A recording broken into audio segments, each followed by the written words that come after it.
Uma semana depois do enterro, o vigia noturno me acordou às 3 da manhã.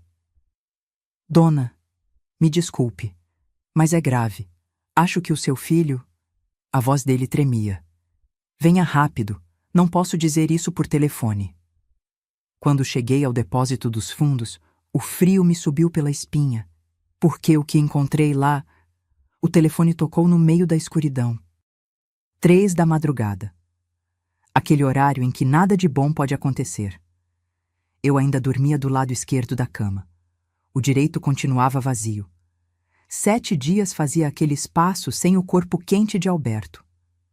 7 dias desde que o enterramos no cemitério da Consolação, debaixo daquele ipê amarelo que ele tanto gostava. A voz de Estevão soava diferente.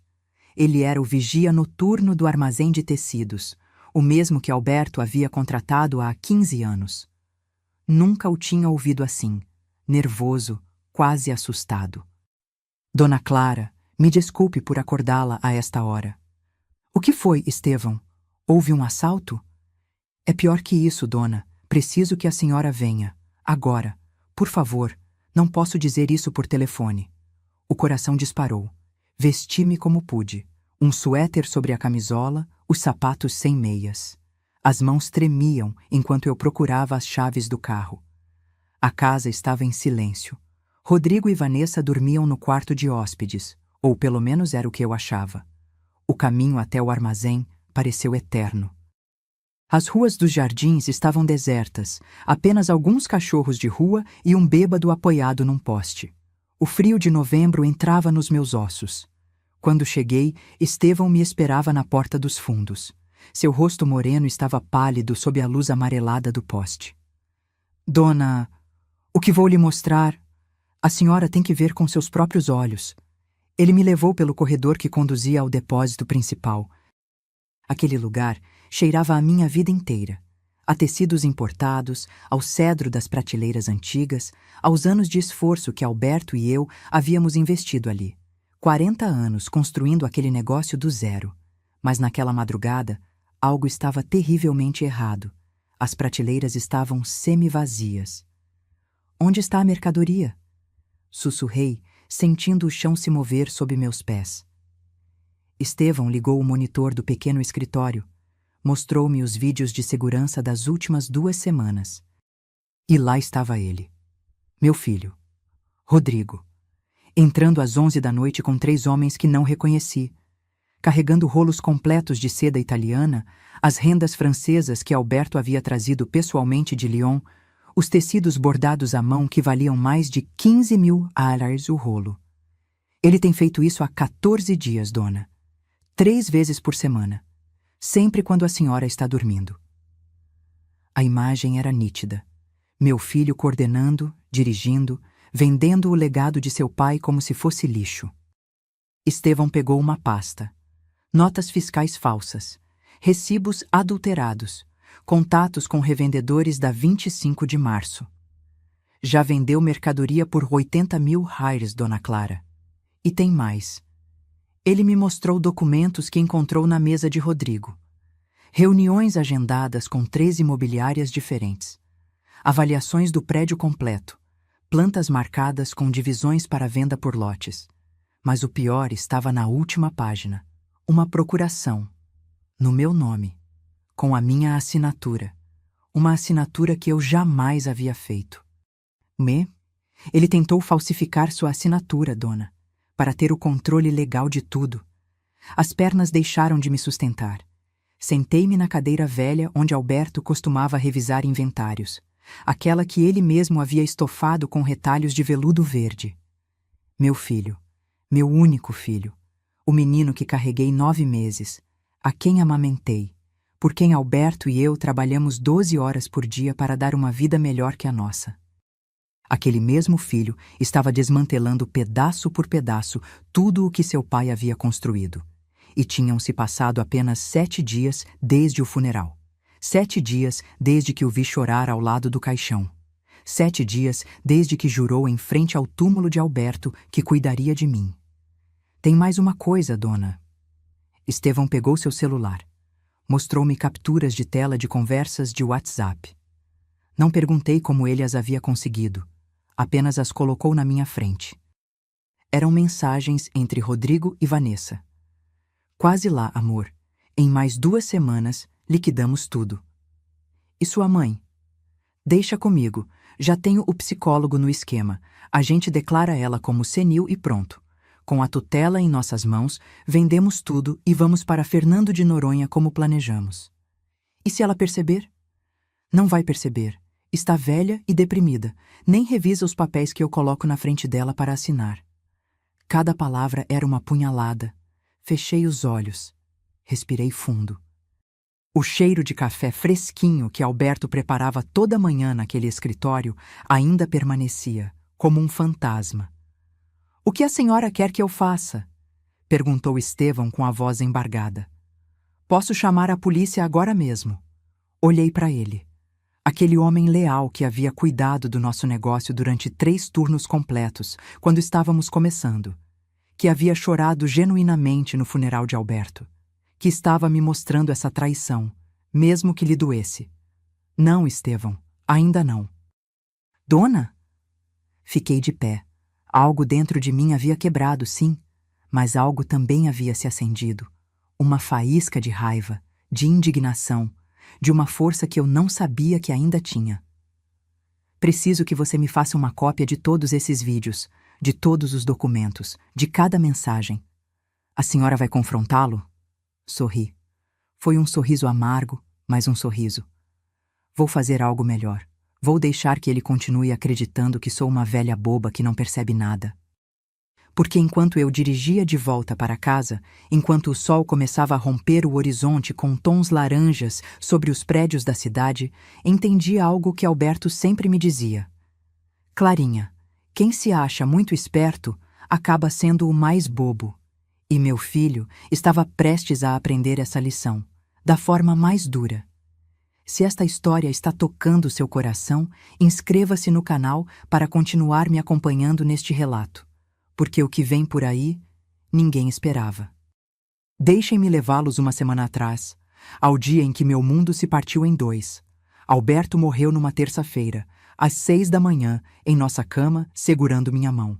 Seu coração simplesmente se cansou de bater. 72 anos de vida, 45 ao meu lado. O velório foi na funerária do Araçá, aquela que tem os vitrais coloridos e cheira a flores brancas e tristeza contida. Vieram mais de 200 pessoas. Clientes antigos, fornecedores, vizinhos do bairro, trabalhadores do armazém. Todos, menos meu filho, chegaram com o coração na mão. Eu estava sentada na primeira fila com o vestido preto que Alberto me deu em nosso 40º aniversário. As mãos entrelaçadas no colo, os olhos secos porque eu já não tinha mais lágrimas. Rodrigo chegou atrasado, 2 horas atrasado, com Vanessa pendurada em seu braço como se fosse um tapete persa que precisava exibir. Ela usava um vestido preto justo, saltos vermelhos. Vermelhos, num funeral, e óculos escuros que não tirou em nenhum momento. O cabelo loiro platinado preso num coque perfeito. As unhas impecáveis. A maquiagem intacta. Não derramou uma única lágrima. Mas eu notei algo mais. Enquanto as pessoas se aproximavam para me dar os pêsames, enquanto Dona Rita me abraçava chorando, porque Alberto lhe tinha vendido tecidos fiado durante anos, quando ela não podia pagar, enquanto seu Tomás apertava meu ombro sem palavras porque éramos sócios há 20 anos. Vanessa caminhava pela sala, pegando o celular, tirando fotos. No início, pensei que ela estava documentando o funeral. Algo normal, supus. Os jovens fotografam tudo hoje em dia. Mas não fotografava as pessoas. Fotografava os quadros coloniais que pendiam nas paredes da nossa casa, porque o velório de corpo presente foi lá, como manda a tradição. O espelho antigo com moldura de mogno que Alberto herdou de sua avó. A louça de porcelana chinesa na vitrine. O relicário de prata com fotos dos meus pais. Zoom. Clique. Zoom. Clique. Como se estivesse fazendo um inventário. Eu a vi se agachar ao lado da mesinha onde estavam as joias que eu havia tirado para ficar mais confortável. Meu rosário de ouro. Os brincos de pérolas. O anel de noivado que Alberto desenhou especialmente para mim. Seus dedos roçaram o anel. Vanessa, você precisa de algo? Perguntei da minha cadeira. Ela deu um pulo como um gato surpreso. Ai, sogrinha, não. Só estava admirando como é lindo. Alberto tinha muito bom gosto. Sogrinha. Essa palavra que ela usava como uma faca envolta em mel. Rodrigo nem sequer se aproximou de mim durante a primeira hora. Estava no canto, grudado no celular, digitando furiosamente. Quando finalmente veio, deu-me um abraço rápido, mecânico. Sinto muito, mãe. O trânsito estava horrível. Cheirava a cerveja. Às 11 da manhã, no funeral do pai, meu filho cheirava a cerveja. Você está bem, meu filho? Sussurrei. Sim, sim. É que é muito forte, sabe? Precisava de algo para me acalmar. Mentira. Alberto esteve doente por 6 meses. 6 meses de quimioterapias, de médicos, de noites no hospital. Rodrigo veio visitá-lo 3 vezes. 3 vezes em 6 meses. E cada visita durava menos de 20 minutos. Sempre tinha algo urgente para resolver. Durante o terço, quando o padre Gonçalo começou a rezar, notei que Rodrigo e Vanessa trocavam olhares. Ela lhe mostrava algo no celular. Ele assentia, sorriam, no funeral. Dona Rita, que estava sentada ao meu lado, também viu. Clara, minha filha, sussurrou no meu ouvido. Não quero me meter onde não sou chamada, mas esses dois, algo não me cheira bem. Eles só estão nervosos, Rita. É a forma deles de lidar com a dor. Como fui ingênua, como fui cega. Depois do enterro, quando voltamos para casa, Vanessa se ofereceu para me ajudar a organizar. Sogrinha, a senhora descanse, eu me encarrego de arrumar tudo. E assim o fez. Recolheu as flores, os pratos, as xícaras de café. Também pegou o porta-joias que estava sobre a minha penteadeira. Abriu. Revisou peça por peça. Tirou fotos de cada uma. Eu a vi pelo reflexo do espelho do corredor. Está procurando algo, Vanessa? Não, não, sogra. Só queria guardar tudo em um lugar seguro. Com tanta gente entrando e saindo, nunca se sabe. Fechou o porta-joias. Entregou-mo com um sorriso perfeito. Mas eu havia contado as peças naquela manhã. Faltava algo. Um broche pequeno, de ouro branco com 3 diamantes. Nada ostensivo, mas tinha um valor sentimental enorme. Alberto me deu quando Rodrigo nasceu. Não disse nada. Ainda não. Naquela noite, quando todos se foram, quando a casa ficou em silêncio sepulcral, Rodrigo bateu à porta do meu quarto. Mãe, preciso falar com você. Entrou. Sentou-se na beira da cama. Não do lado de Alberto, mas no meu, invadindo o meu espaço. Olha, sei que é difícil. Para mim também é. Mentiroso. Mas temos que ser práticos. Papai não está mais aqui. E você... Você não pode ficar sozinha nesta casa enorme. Não na sua idade, 67 anos. Essa era a minha idade. Não 90. Vanessa e eu estivemos conversando. Achamos que o melhor é que você venha morar conosco. Ou melhor ainda, nós nos mudamos para cá com você. Temporariamente, claro, para cuidar de você. Não preciso que cuidem de mim, Rodrigo. Mãe, por favor, não seja teimosa. Além disso, alguém tem que tomar conta do negócio agora que o papai não está. Aí estava. O negócio. Eu vou tomar conta do negócio, como sempre fiz. Rodrigo soltou uma risada curta, seca. Mãe, com todo o respeito, você não sabe nada de finanças modernas. O negócio precisa se renovar, se digitalizar. Eu estudei administração, lembra? Estudou 2 anos, nunca se formou. Mas tinha um diploma da universidade particular mais cara da cidade. Isso sim, pago com o nosso suor. Me dê uns dias, meu filho. Deixe-me processar tudo isso. Claro, mãe. Claro. Levantou-se. Deu-me um beijo na testa. Frio. Calculado. Como beijar uma estátua. Antes de sair, virou-se. Ah, a propósito. Papai deixou tudo em ordem para você, certo? O testamento, os papéis do negócio, as escrituras? Sim, Rodrigo, está tudo em ordem. Perfeito, porque preciso que você me dê acesso às contas bancárias, para ir revisando os gastos do funeral, essas coisas. Veremos isso depois. Sua mandíbula se retesou, só por um segundo, mas eu vi. Como quiser, mãe. Descanse. Fechou a porta. Fiquei ali, sentada naquela cama que cheirava a doença e despedida. Abracei o travesseiro de Alberto. Ainda guardava a forma de sua cabeça. E chorei. Chorei porque havia perdido o amor da minha vida. Mas, acima de tudo, chorei porque, no fundo, naquele lugar escuro que eu não queria aceitar, eu sabia que meu filho não tinha vindo se despedir do pai.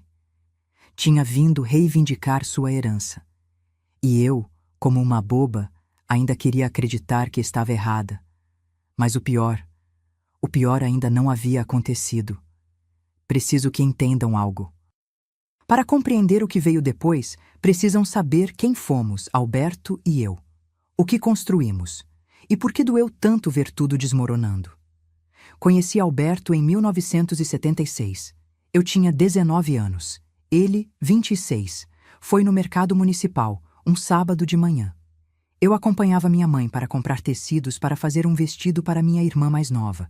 Alberto tinha uma banca minúscula, apenas 3 metros quadrados, cheia de retalhos e rolos empilhados até o teto. Não foi amor à primeira vista. Foi algo melhor. Foi reconhecimento. Ele me olhou nos olhos quando me atendeu. Não para o decote, não para as pernas, para os olhos. Perguntou o que eu procurava, realmente me ouviu, e me mostrou 5 opções diferentes explicando as vantagens de cada tecido. Este é mais fresco para o calor, este outro tem um caimento melhor, este aqui é mais resistente à lavagem. Ele sabia do que estava falando. Não como esses vendedores que te empurram qualquer coisa só para fechar a venda. Alberto amava os tecidos, conhecia cada fibra, cada trama, cada origem. Falava deles como se fossem seres vivos. Voltei no sábado seguinte, e no seguinte, e no seguinte. Até que um dia, depois de comprar meio metro de linho que eu nem precisava, ele se atreveu. A senhorita gostaria de tomar um café comigo quando eu fechar a banca? Casamos 8 meses depois. O casamento foi simples. Na igreja do bairro, com 20 convidados, bolo de fubá e guaraná. Não tínhamos dinheiro para mais. Mas tínhamos algo melhor. Tínhamos um sonho. Alberto queria deixar de ser vendedor ambulante. Queria uma loja própria. Queria importar tecidos de qualidade, não só vender o que chegava das fábricas nacionais. E eu queria construir algo com minhas próprias mãos. Os primeiros anos foram de guerra. Morávamos num quartinho na laje que alugávamos por $300 por mês. Dividíamos o banheiro com outras 3 famílias. Cozinhávamos num fogareiro. Tomávamos banho de água fria porque não dava para o aquecedor. Mas trabalhávamos. Deus, como trabalhávamos. Alberto saía às 5 da manhã para o mercado. Eu ficava cortando, medindo, empacotando pedidos até às 11 da noite. Nos fins de semana, íamos juntos bater de porta em ateliês, de costureiras, de pequenos estilistas. Economizamos cada centavo. Cada maldito centavo. Não íamos ao cinema. Não comprávamos refrigerante. Nossas roupas eram de segunda mão. O pão eu mesma fazia porque saía mais barato. Em 1979, depois de 3 anos, juntamos o suficiente para alugar uma lojinha no Brás. 18 metros quadrados, paredes descascadas, uma lâmpada pelada pendurada no teto. Mas era nosso. Colocamos o nome Tecidos Contreras. Alberto insistiu que levasse meu sobrenome também, não só o dele. Porque dizia que sem mim, sem minhas mãos, sem minha cabeça para os números, nada disso existiria. Somos uma equipe, Clarinha. Metade e metade. E assim foi sempre. Rodrigo nasceu em 1983. Um menino lindo, de olhos grandes e riso fácil. Nós o adorávamos. Era nosso príncipe, nosso motor para seguir em frente. Talvez esse tenha sido nosso erro. Dar a ele tudo o que não tivemos. Alberto não queria que Rodrigo crescesse com privações. Então comprávamos os melhores sapatos, mesmo que continuássemos usando os velhos. Dávamos dinheiro para a escola, mesmo que tivéssemos que pular refeições. Que ele estude, Clarinha. Que não tenha que trabalhar como um burro de carga como nós. E ele estudou. Escola particular, universidade cara, cursos de inglês, computador próprio quando mal começavam a se popularizar. Mas nunca lhe ensinamos o valor do esforço. Nunca o fizemos trabalhar no negócio. Deixa ele se divertir, Clarinha. Já terá tempo de sofrer quando for adulto, como estávamos errados. Em 1995, já tínhamos 3 lojas, uma nos Jardins, outra no Itaim Bibi, outra em Moema. Importávamos tecidos da Itália, França, Japão. Tínhamos contratos com estilistas renomados, com casas de moda, com estúdios de cinema. Tecidos Contreras era um nome respeitado. Compramos a casa em 2001. Uma casa de 2 andares nos Jardins, com jardim e fonte. 3 quartos, escritório, terraço. Custou R$ 1.200.000. Pagamos em 5 anos, sem financiamento, sem dívidas. Tudo à vista. Com o suor de 40 horas semanais transformadas em 60, em 70. Rodrigo tinha 18 anos quando nos mudamos. Já estava na universidade. Estudava administração de empresas. Alberto estava tão orgulhoso. Ele vai modernizar o negócio, Clarinha. Vai levá-lo ao próximo nível. Mas Rodrigo nunca demonstrou interesse real. Vinha ao armazém uma vez por mês, por obrigação. Ficava 1 hora, checava o celular a cada 5 minutos e ia embora com qualquer desculpa. É que tenho prova, pai. É que combinei com uns amigos do projeto. É que estou com dor de cabeça. Alberto o justificava sempre. Deixa ele, Clarinha. É jovem, já vai amadurecer. Mas ele não amadureceu. Formou-se aos 24 anos. Não exerceu um dia sequer. Conseguiu um emprego numa agência de publicidade que faliu em 6 meses. Depois numa startup que nunca decolou. Depois numa academia como gerente, de onde foi demitido por chegar tarde. Sempre tinha desculpas. Sempre precisava de um pequeno empréstimo para sair do aperto. $1.500 aqui. R$ 4.000 ali. 10. 000 para um investimento seguro, que nunca deu frutos. Alberto lhe dava o dinheiro, sempre. É nosso filho, Clarinha. Não podemos deixá-lo na rua. Eu comecei a impor limites, a dizer não, a exigir que ele trabalhasse no negócio se quisesse dinheiro. Rodrigo parou de falar comigo por meses. Chamava-me de interesseira. Dizia que eu queria controlá-lo, que não o deixava ser livre.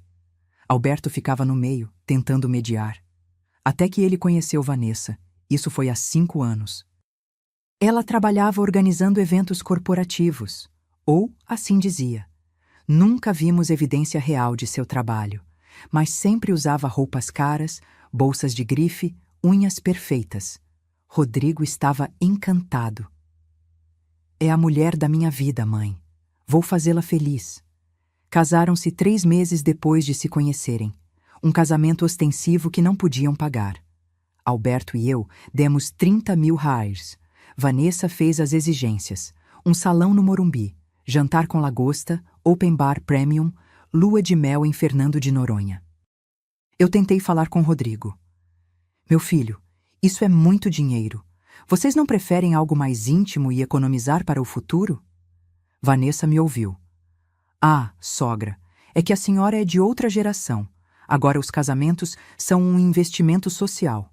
Networking, sabe? Networking. Num casamento. Eu devia ter visto ali. Devia ter visto como ela me olhava.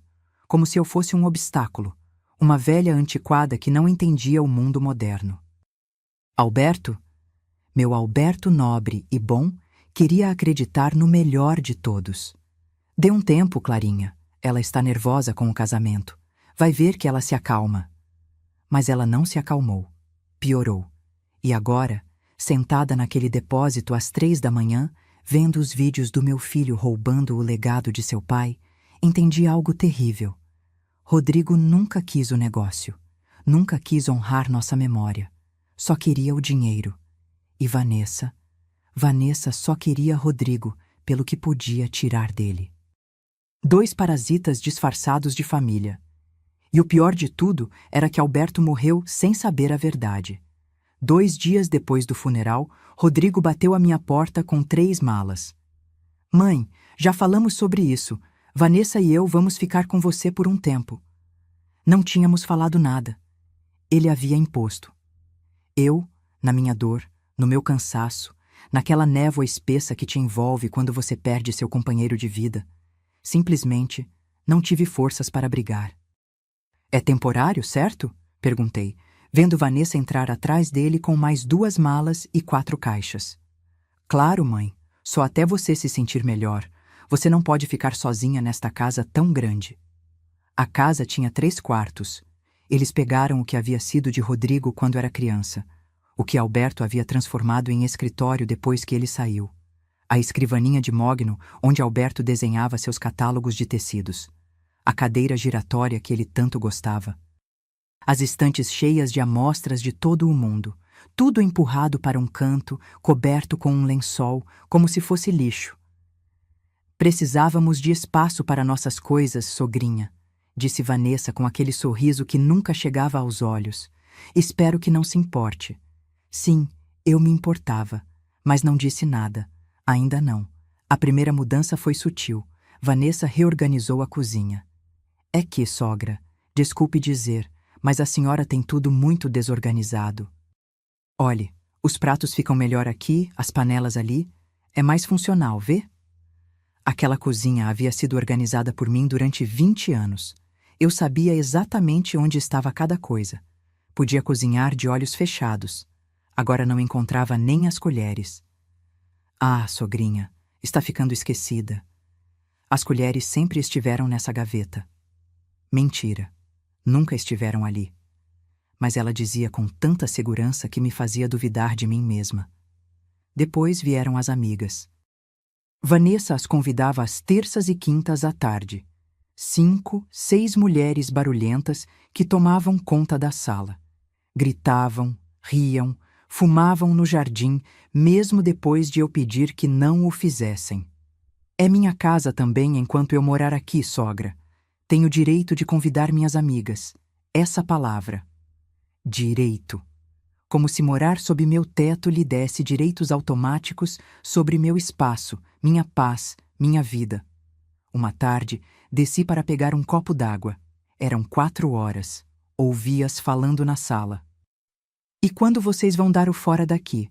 Perguntou uma delas, a de cabelo preto e tatuagem no ombro. Assim que der, respondeu Vanessa. Esta casa é bonita, mas é muito velha. Cheira a idoso, sabe? Precisa de uma reforma completa. Risadas. E a sogra, o que diz?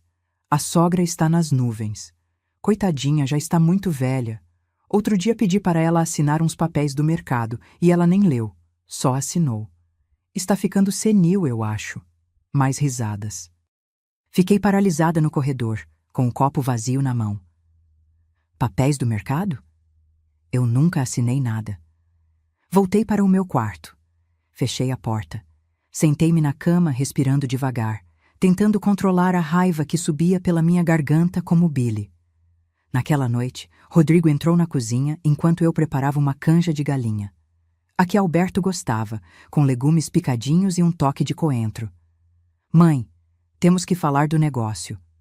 O que tem o negócio? Pois precisa de administração.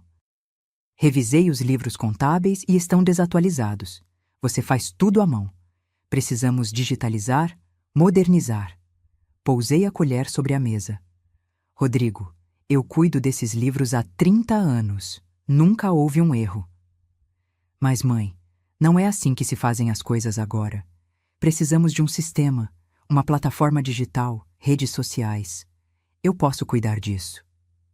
Você? Quando você trabalhou no negócio? Seu rosto se endureceu. Eu estudei administração, mãe. Sei do que estou falando. Você estudou. Não se formou. Isso é golpe baixo. É a verdade. Ele se levantou da cadeira bruscamente. A madeira arranhou o piso com um som horrível. Sabe de uma coisa, mãe? Você sempre foi assim. Nunca confia em mim. Nunca acha que posso fazer nada direito. Papai tinha razão quando dizia que você era muito controladora. Essa mentira. Alberto nunca disse isso. Jamais. Seu pai e eu éramos sócios iguais, Rodrigo. Ele respeitava meu trabalho. Claro, claro. O que você disser. Saiu da cozinha batendo a porta. A canja queimou. Nem sequer provei. No dia seguinte, encontrei Vanessa no meu quarto. Estava em frente à minha penteadeira, com o porta-joias de madeira que Alberto me deu em nosso 30º aniversário aberto. O que você está fazendo? Ela se assustou. Fechou o porta-joias rapidamente. Ai, sogrinha, que susto! É que eu estava passando e vi a porta aberta. Estava admirando suas joias. São lindas, antiguinhas, mas lindas. A porta não estava aberta. Eu a havia fechado com chave. Como você entrou? Hã? Ah, a porta estava aberta, eu disse. Mentindo. Descaradamente. Vanessa, este é meu quarto privado. Preciso que respeite meu espaço. Ela soltou uma risadinha, como se eu tivesse dito algo engraçado. Ah, sogra, não fique paranoica. Só estava olhando. Não vou roubar nada. Passou ao meu lado roçando no meu ombro, forte demais, intencionalmente. Deveria trancar a porta se é tão desconfiada, disse antes de sair. Revisei o porta-joias. Faltavam os brincos de esmeraldas que Alberto me deu quando Rodrigo nasceu. Valiam 8.000 reais. Desci para confrontá-la. Estava na sala, pintando as unhas de vermelho sangue. Vanessa, meus brincos de esmeraldas, você os viu? Que brincos? Os que estavam no meu porta-joias. Ah, sogra, eu não sei do que está falando. Eu não toquei em nada. Você estava mexendo no porta-joias há 10 minutos. Só estava olhando, já disse. Além disso, tem certeza de que os tinha aí? Talvez tenha guardado em outro lugar e já não se lembra. Rodrigo apareceu da cozinha. O que está acontecendo? Sua mãe está dizendo que sumiram uns brincos. Está me acusando de tê-los roubado. Eu não disse isso, esclareci, sentindo a voz tremer. Mas insinuou, disse Vanessa, fazendo-se de ofendida. Rodrigo, diga à sua mãe que eu não sou nenhuma ladra. Rodrigo olhou para mim. Para mim, sua mãe, como se eu fosse a problemática. Mãe, você está paranoica. Vanessa não roubaria nada de você. Provavelmente você guardou os brincos em outro lugar e não se lembra.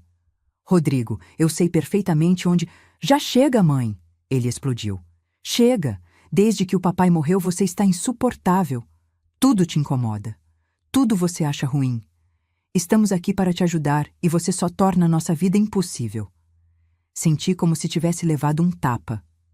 Eu não pedi que viessem. Claro que pediu.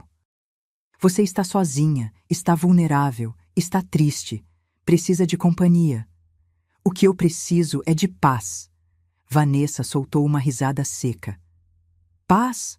Sogra, a senhora não sabe nem o que precisa. Por isso estamos aqui. Para cuidar de você. Para cuidar de mim. Como se eu fosse uma inválida. Como se fosse uma velha senil incapaz de se virar sozinha. Naquela noite, não consegui dormir. Fiquei olhando para o teto, ouvindo as risadas que vinham do quarto ao lado. Rodrigo e Vanessa comemorando algo. Bebendo. Música baixa. Levantei-me às 2 da manhã. Fui à cozinha pegar água. Encontrei o cesto de lixo aberto. E ali, entre cascas de laranja e sacos de pão, estava o álbum de fotos da família. O que Alberto e eu havíamos montado durante 40 anos. Nosso casamento. O nascimento de Rodrigo. Seus primeiros passos. Natais, aniversários, viagens, toda a nossa vida juntos, no lixo. Peguei o álbum. As mãos tremiam tanto que quase o deixei cair. Algumas fotos estavam amassadas, outras rasgadas. Na primeira página, com a letra de Vanessa, havia um post-it. Isso não serve mais. Ocupa muito espaço.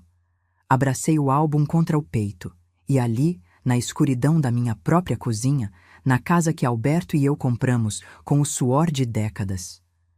Chorei em silêncio, para que não me ouvissem, para que não me chamassem de dramática, para que não me dissessem, mais uma vez, que eu estava exagerando.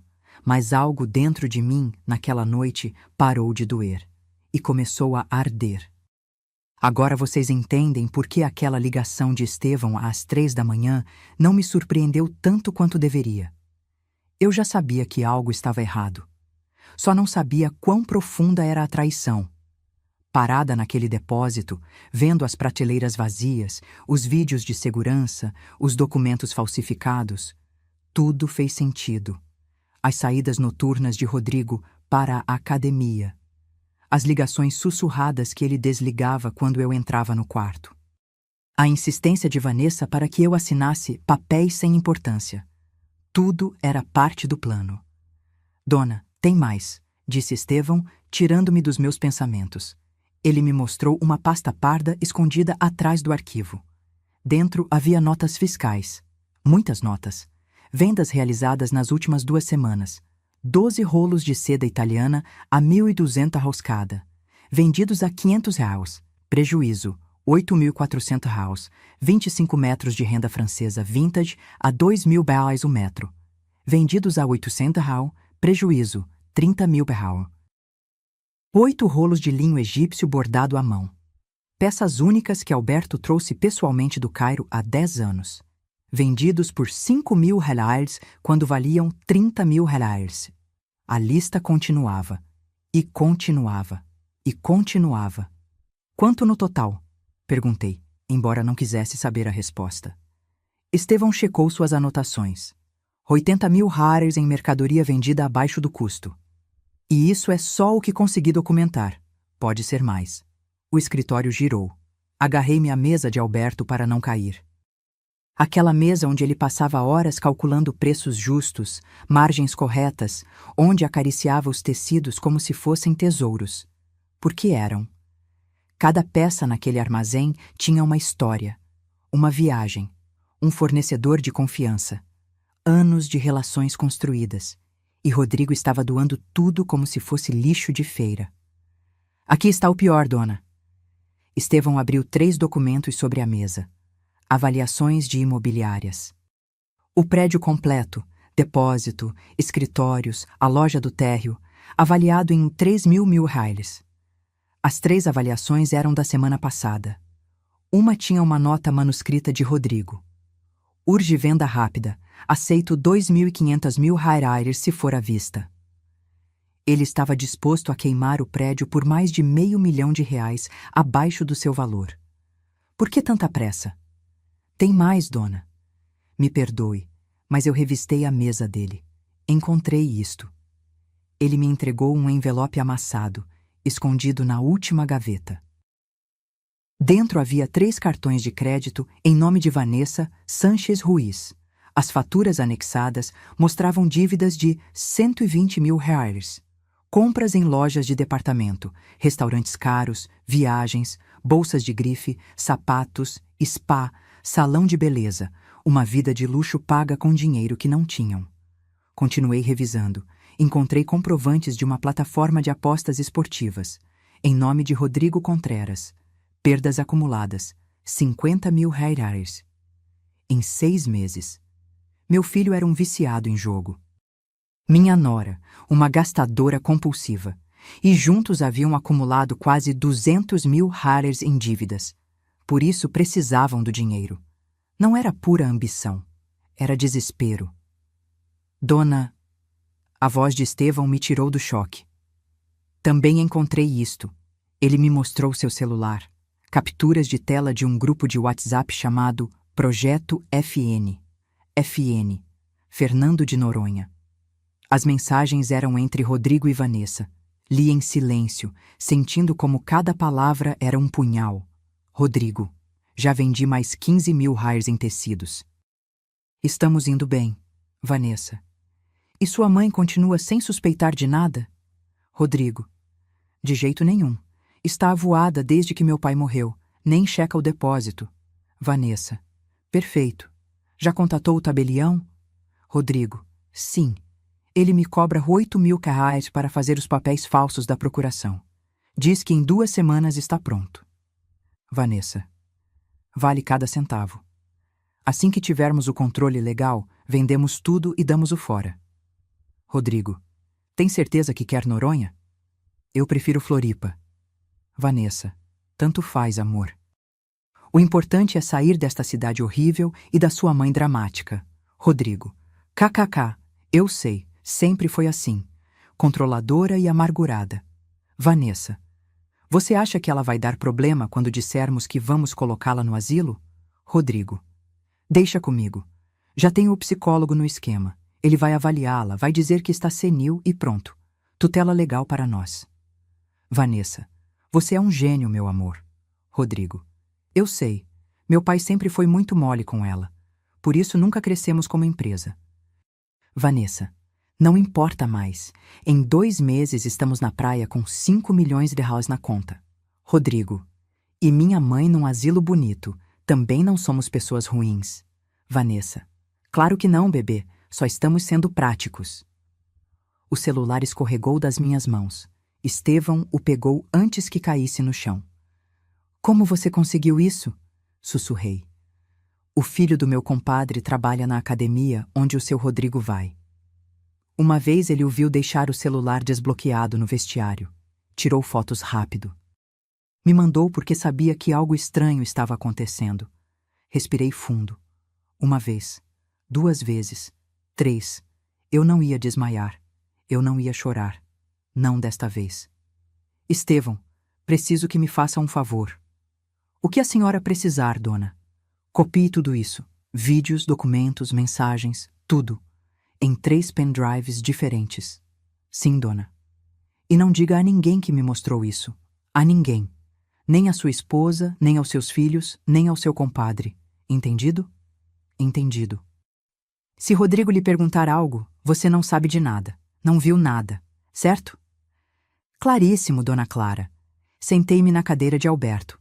Passei os dedos pelas marcas que suas mãos haviam deixado nos braços de madeira. 40 anos de uso. 40 anos de trabalho honesto. E agora seu filho cuspia sobre esse legado. Mas algo havia mudado dentro de mim. Desde que encontrei o álbum de família no lixo, algo havia quebrado. Não a dor. O medo. Eu não tinha mais medo. Eu tinha raiva. Fria. Calculada. Letal. Dona, a senhora vai denunciá-lo? Olhei para Estevão.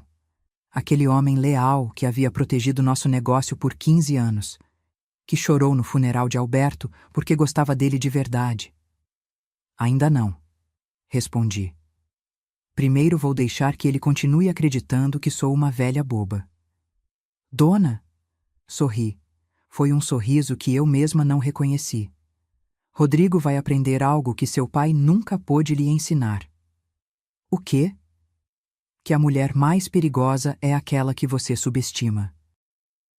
Saí do depósito quando o céu começava a se tingir de laranja, o sol nascente sobre os prédios da cidade. Alberto amava esse momento do dia. É o mundo te dando outra chance, Clarinha. Ele dizia. Outra chance. Sim, mas desta vez a chance não era para perdoar. Era para fazer justiça. E meu filho não tinha ideia do que estava por vir. 3 dias depois de descobrir a verdade, Vanessa organizou um jantar de família. Sogrinha, convidei alguns parentes. Nada formal, só uma reunião para levantar seu ânimo. Ela não me perguntou se eu queria. Ela me informou, como se informa a uma criança pequena que ela vai ao dentista. Quem você convidou? Perguntei, tentando manter a voz neutra. Ah, pois a tia Berta, os filhos dela, o seu Tomás e a esposa, os Ramires do lado. Sabe, gente próxima. Gente próxima. Testemunhas, isso sim. Eu soube naquele momento. Isso não era um jantar.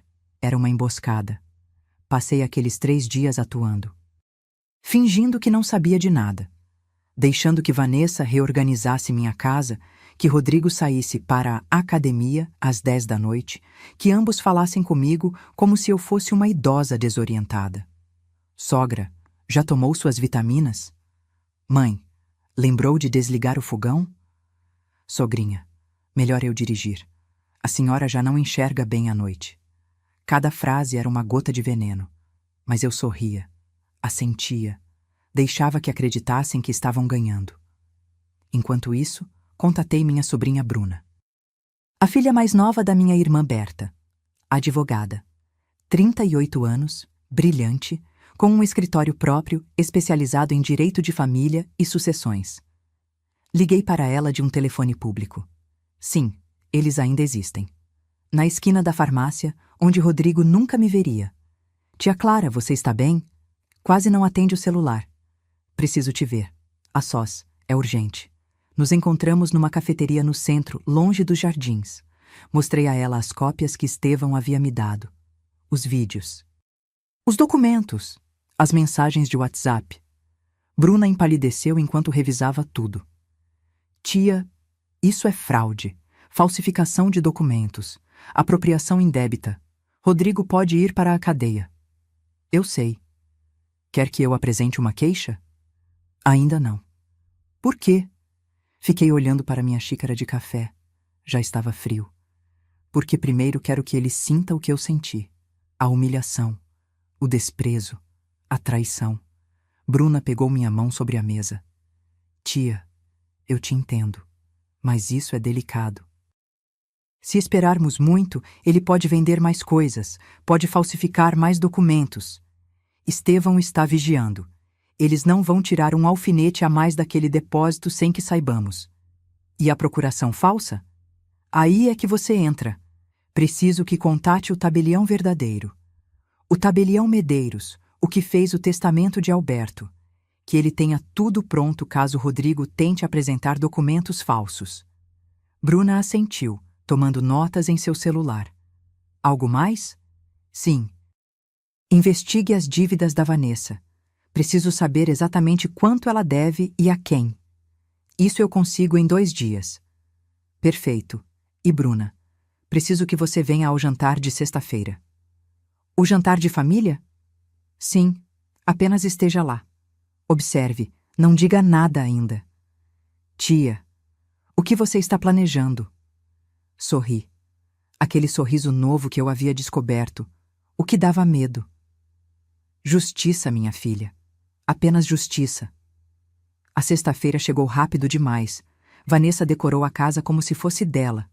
Flores na mesa, velas aromáticas, música de fundo.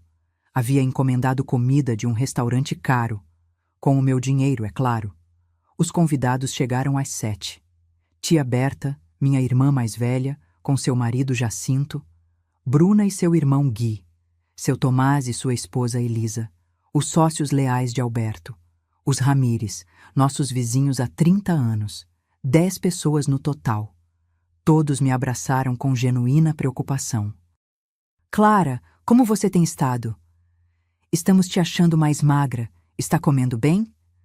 Se precisar de qualquer coisa, estamos aqui. Amor real. De gente que me conhecia de verdade. Que irônico que meu próprio filho não sentisse nem uma fração desse carinho.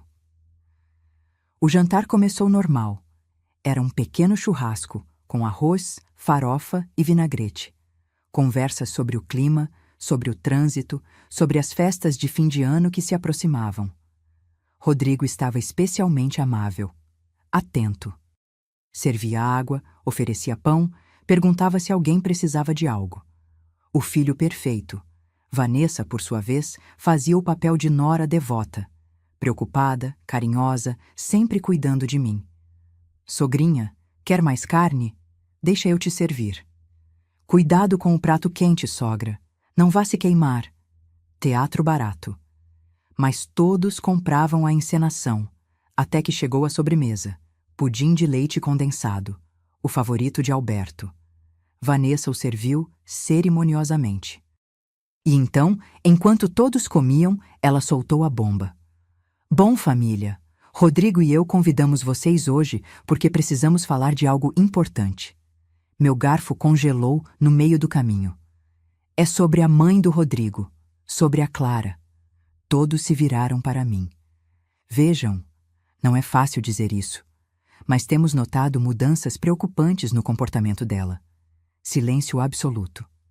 Que tipo de mudanças? Perguntou tia Berta, franzindo a testa. Rodrigo assumiu o controle. Limpou a boca com o guardanapo, fez cara de sofrimento. Mamãe tem esquecido coisas, repetido histórias, confundido datas. Na terça passada, acrescentou Vanessa, ela perguntou 3 vezes se já tínhamos jantado. E estávamos jantando naquele momento. Mentira, nunca aconteceu. Além disso, continuou Rodrigo, encontramos o fogão aceso 2 vezes de madrugada. Ela diz que não se lembra de tê-lo ligado. Outra mentira. E bom. Vanessa baixou a voz, como se doesse dizer. Outro dia, a encontrei falando sozinha no jardim, tendo uma conversa completa com Alberto. Murmúrios ao redor da mesa. É normal falar com quem perdemos, disse Dona Elisa, defensiva. Sim, claro, assentiu Rodrigo, mas é que ela acreditava que ele estava respondendo. Acreditava que o ouvia. Mais mentiras, todas mentiras, mas tecidas com detalhes suficientes para soarem críveis. Também notamos que ela está mais irritada, acrescentou Vanessa. Fica brava por qualquer coisa. Nos acusa de mexer nas coisas dela, de roubá-la. Ela te acusou de roubá-la? Perguntou tia Berta, olhando para mim. Abri a boca para responder, mas Rodrigo me interrompeu. Mãe, ninguém está te julgando. É normal na sua idade. O cérebro se cansa. Na minha idade. 67 anos. Como se eu fosse uma ruína. Por isso, continuou Vanessa, estivemos pesquisando opções de cuidado profissional. Opções de cuidado? Repetiu seu Tomás, com voz dura. Residências especializadas, esclareceu Rodrigo. Lugares onde possam atendê-la 24 horas, com enfermeiras, médicos, terapeutas. Um asilo, eu disse finalmente. Minha voz soou clara, firme, lúcida demais para alguém supostamente senil. Não é um asilo, mãe, corrigiu Rodrigo, quase com impaciência. É uma residência de luxo, com jardins, atividades, gente da sua idade. Vocês querem me trancar. Não, queremos que você esteja segura. Querem se livrar de mim. Mãe, está vendo? Você fica paranoica. É exatamente disso que estamos falando. Vanessa pôs a mão sobre a de Rodrigo, num gesto de apoio conjugal perfeitamente ensaiado. Família, entendemos que é difícil de processar, mas nós moramos com ela. Vemos o que vocês não veem. E nos preocupamos. Muito. Na verdade, Rodrigo tirou uma pasta debaixo da cadeira. Já contatamos um especialista, o Dr. Meireles, geriatra renomado. Ele passou a pasta para a tia Berta. Dentro havia um diagnóstico preliminar, deterioração cognitiva leve, recomendação, supervisão constante e possível institucionalização. Isso é uma avaliação comprada, disse Bruna de repente. Todos se viraram para ela. Perdão, o que você disse? Perguntou Rodrigo com a mandíbula tensa. Que esse médico jamais examinou minha tia. Ou examinou tia Clara. Fiquei em silêncio, deixando Bruna tecer a armadilha. Rodrigo, quando esse médico examinou sua mãe? Insistiu Bruna. Há uns dias, veio aqui em casa. Que dia exatamente? Não me lembro da data exata, Bruna. Não fiz um registro em cartório. Que conveniente. Você está me chamando de mentiroso? Estou perguntando, como advogada, porque isto, ela apontou para o documento, tem todas as características de um diagnóstico fraudulento. Vanessa se levantou bruscamente. Olha, garota, não sei quem você pensa que é. Sou a sobrinha que sim se preocupa com minha tia sem querer roubá-la. Ninguém está roubando nada, gritou Rodrigo. O silêncio que se seguiu foi ensurdecedor. Seu Tomás se levantou lentamente da cadeira. Rodrigo, rapaz, eu conheço sua mãe há 20 anos. Trabalhei com seu pai desde que você mal andava. E vou te dizer uma coisa. Clara Contreras é a mulher mais lúcida que eu conheço. Mais lúcida que você e eu juntos. Seu Tomás, o senhor não mora com ela. Eu trabalho com ela. Todos os dias, e há 3 dias revisamos juntos o inventário completo do depósito.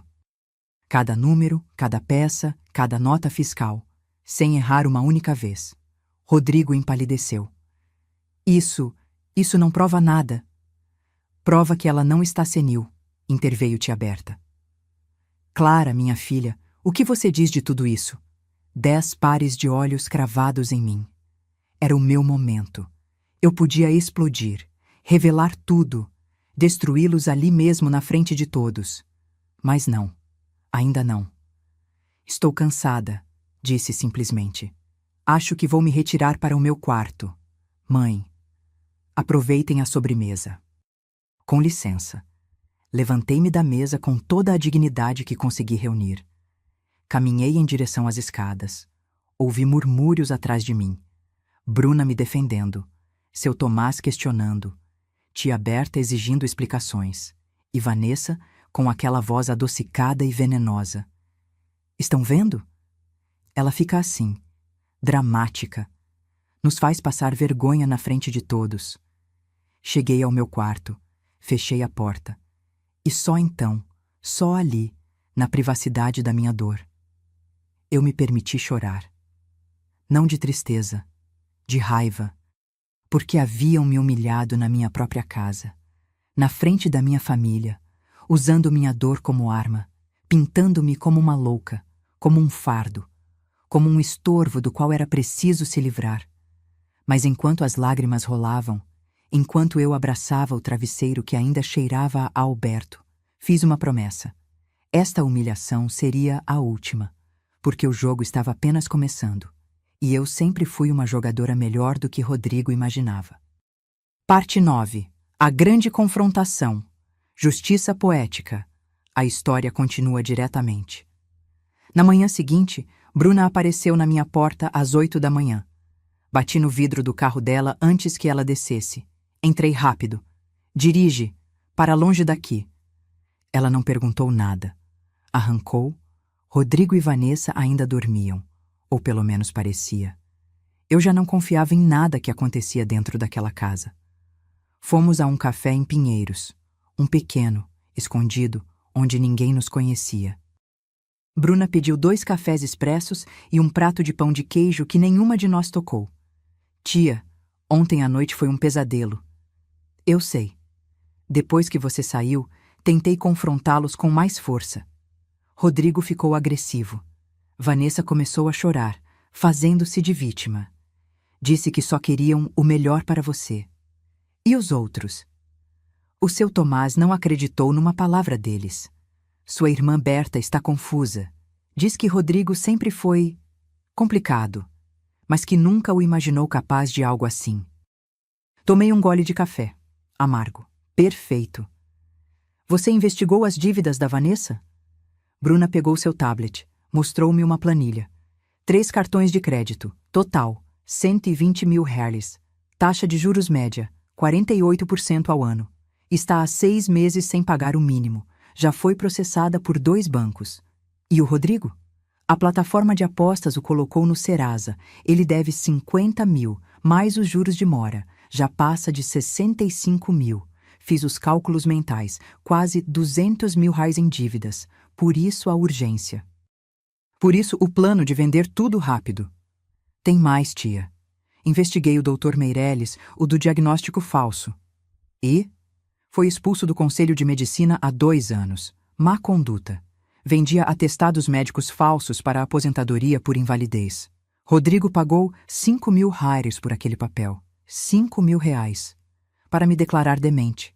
Para roubar minha liberdade, minha dignidade, minha vida. Tia, temos evidências suficientes para colocar o Rodrigo na cadeia. E a Vanessa também. Eu sei. Então, por que estamos esperando? Olhei pela janela do café. A cidade acordava. Pessoas indo para o trabalho, crianças a caminho da escola, vendedores preparando suas barracas. Vida normal. Algo que eu não tinha desde que Alberto morreu. Porque quero que eles caiam mais feio, Bruna. Quero que sintam o que eu senti. O medo, a impotência, a traição. Tia, preciso da sua ajuda. mas tem que ser nos meus termos. Bruna fechou o tablet. Olhou-me direto nos olhos. Do que você precisa? Durante a hora seguinte, traçamos o plano. Bruna contataria o tabelião Medeiros, o que fez o testamento de Alberto. Informaria a ele sobre a tentativa de falsificação. Prepararia documentos legais preventivos. Investigaria mais a fundo as finanças de Rodrigo e Vanessa. Cada dívida, cada credor, cada transação suspeita. Enquanto isso, eu faria algo que nunca havia feito: aprender a usar tecnologia. Preciso instalar câmeras na casa, eu disse a Bruna. Pequenas. Que não deem para ver. Na sala, na cozinha, no corredor. Tia, isso é fácil. Existem câmeras que parecem detectores de fumaça, relógios, tomadas. Consigo hoje mesmo. E como eu as controlo? Vou te ensinar. Você tem um celular, certo? Tirei meu telefone. Um modelo básico que Alberto me deu há 3 anos. Tia, você precisa de um melhor. Um com internet, com aplicativos. Não sei usar essas coisas. Vai aprender. E eu aprendi. Naquela mesma tarde, Bruna me levou para comprar um smartphone novo. Ensinou-me como baixar aplicativos, como me conectar ao Wi-Fi, como checar as câmeras em tempo real. Eu me sentia desajeitada. Meus dedos não obedeciam. Eu errava o tempo todo. Devagar, tia. Ninguém nasce sabendo. Praticamos por 3 horas em seu escritório. No final, eu já podia ver as câmeras pelo meu celular. 4 câmeras estrategicamente posicionadas. Uma na sala, escondida num quadro.